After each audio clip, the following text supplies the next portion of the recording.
আপনার ভালোবাসার মানুষ আপনাকে ছেড়ে চলে গেছে। আপনি অনেক বোঝাতে চেষ্টা করেছিলেন, কিন্তু তার সত্ত্বেও সে আপনার কথা শোনেনি। অনেকের হয়তো ডিভোর্স হয়ে গেছে, অনেকের হয়তো নো কন্ট্যাক্ট সিচুয়েশান হয়ে রয়েছে। তো আজকে ওটাই দেখে নেব। সে তো আপনাকে ছেড়ে দিয়েছে, ঠিক আছে, কোনো যোগাযোগ রাখেনি বা ডিভোর্স হয়ে গেছে। সে ছেড়ে দিয়ে কেমন আছে? সে কি ফেঁসেছে, নাকি সে সত্যিই ভালো আছে? তো এটা জেনারেল রিডিং 65 to 75% রেজোনেট করবে। বাদবাকিটা যতটুকু রেজোনেট করবে ততটুকু দেখবেন, আর বাদবাকিটা লেট গো করে দেবেন।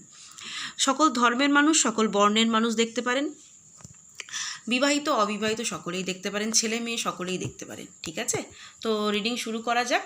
আচ্ছা, যারা পার্সোনাল রিডিং নিতে চাইছেন 9875365900 এই নাম্বারে কন্ট্যাক্ট করবেন। সে কি ফেঁসেছে বন্ধুরা? দেখে নেব সে কি ফেঁসেছে।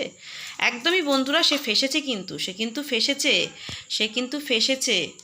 এবং সে ভেবেছিল যে আমি যার সাথে আছি তার সাথে আমি খুব সুখে থাকবো, মানে আমি প্রচণ্ড পরিমাণে তার সাথে সুখে থাকবো। কিন্তু বন্ধুরা ফেঁসেছে, পুরোপুরিভাবে ফেঁসেছে। তার মাথা না পুরো আর কিছু নেই।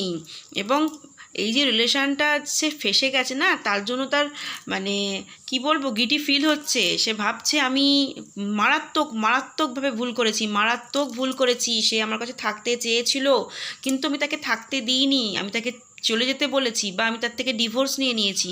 কিন্তু সে একদম মারাত্মক সে ব্যালেন্স করে চলার চেষ্টা করছে, কিন্তু সে পাচ্ছে না। ব্যালেন্স করে চলার চেষ্টা করছে, সে কাজে মন দিতে চাইছে, তার জীবনে এগোতে চাইছে, টাকা পয়সার দিকে সে মন দিতে চাইছে, এগোতে চাইছে, সমস্ত কিছু, কিন্তু সবশেষে সে ফেল।